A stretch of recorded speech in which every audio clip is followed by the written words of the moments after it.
कर्तव्य तत्परता आणि प्रामाणिकपणाचा प्रत्यय आणून देणारी एक सकारात्मक घटना कारंजा लाड येथे समोर आली आहे। वाशिम पोलीस दलात कार्यरत असलेले पोलीस अंमलदार सुनील गजभार यांनी गस्ती दरम्यान सापडलेली पैशांची आणि दागिन्यांची बॅग प्रामाणिकपणे मूळ मालक महिलेला परत करून खाकी वर्दीची मान उंचावली आहे।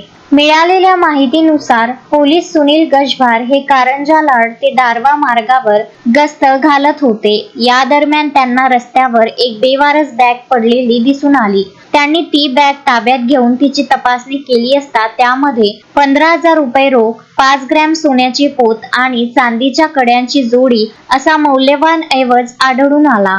गजभार यांनी तात्काळ बॅगच्या मालकाचा शोध सुरू केला। तपास करत त्यांनी अखेर बॅगच्या मूळ मालकाचा शोध लावला। सर्व आवश्यक शहानिशा केल्यानंतर ती बॅग कारंजा लाड येथील माडीपुरा भागात राहणाऱ्या एका गरीब महिलेची असल्याचे निष्पन्न झाले। पोलीस सुनील गजभार यांनी या महिलेला बोलावून तिचा सर्व ऐवज सुखरूप तिच्या स्वाधीन केला। आपली हरवलेली बॅग आणि त्यामधील कष्टाची कमाई व दागिने सुरक्षित परत मिळाल्याचे पाहून त्या महिलेच्या डोळ्यात आनंदाश्रू आले। तिने पोलीस सुनील गजभार आणि वाशिम पोलिसांचे मनापासून आभार मानले।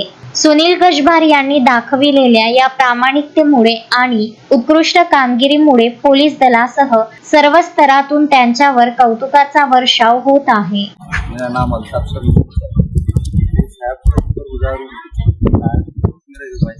मिला था यहाँ पे गिरे हुए, उसमें कुछ 15-20 हज़ार रुपये कैश थे और सोने की पोत थी, छड़े थे चांदी के, शायद में सलामत मेरे तक पहुँचाई। अक्षय लोटे, विदर्भ न्यूज, कारंजा लाड।